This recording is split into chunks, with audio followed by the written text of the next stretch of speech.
வணக்கம். இன்றைக்கி தக்காளி சட்னி எப்படி செய்கிறதுங்கிறத பார்க்கலாம். ஒரு கரண்டி எண்ணெய் ஊற்றி அதில் கடுகு, கொஞ்சம் அதிகமாக உளுந்தம்பருப்பு, காஞ்ச மிளகாய் உடச்சி போட்டு கொஞ்சம் பெருங்காயம், கருவேப்பிலை தாளித்து தனியாக பாத்திரத்தில் எடுத்து வச்சுக்கணும். அதுக்கப்புறம் அதே கடாயில் ஒரு 4 ஸ்பூன் எண்ணெய் ஊற்றி அதில் காஞ்ச மிளகா நான் 3 போட்டிருக்கேன்.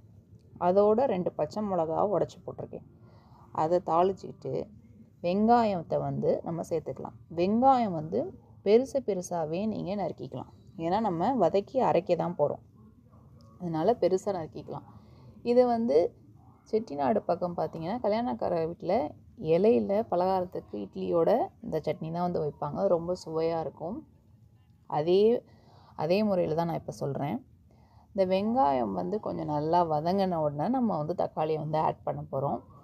இந்த சட்னி இல்லை கெட்டியாக வச்சிங்கன்னா துவையல், நீங்கள் எப்படி வேணாலும் பரிமாறலாம்.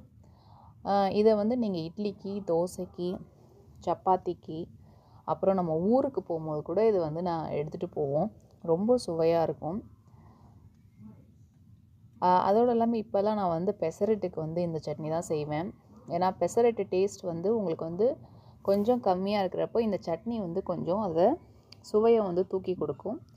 வெங்காயம் வதங்கின உடனே தக்காளியை சேர்க்க போகிறோம். தக்காளியை சேர்த்துட்டு அதில் கல்லுப்பு ஆட் பண்ணிடணும். கல்லுப்பையும் சேர்த்துட்டு அதை நீங்கள் மூடி போட்டு மூடினீங்கன்னா தக்காளி நல்லா மசிஞ்சு வெந்துடும். இதுவே கதம்ப சட்னின்னு சொல்லுவாங்க. அதில் நீங்கள் கொஞ்சம் இஞ்சியும் ஒரு பல்லு பூண்டும் சேர்த்திங்கன்னா இன்னும் சுவையாக இருக்கும். இறக்கும் போது நீங்கள் புதினா சேர்த்து வதக்கிட்டு ஒரு திருப்பி விட்டு அரைச்சா இன்னும் ரொம்ப சுவையாக இருக்கும். இந்த சட்னியை ட்ரை பண்ணி பார்த்துட்டு கமெண்ட் சொல்லுங்கள். நன்றி, வணக்கம்.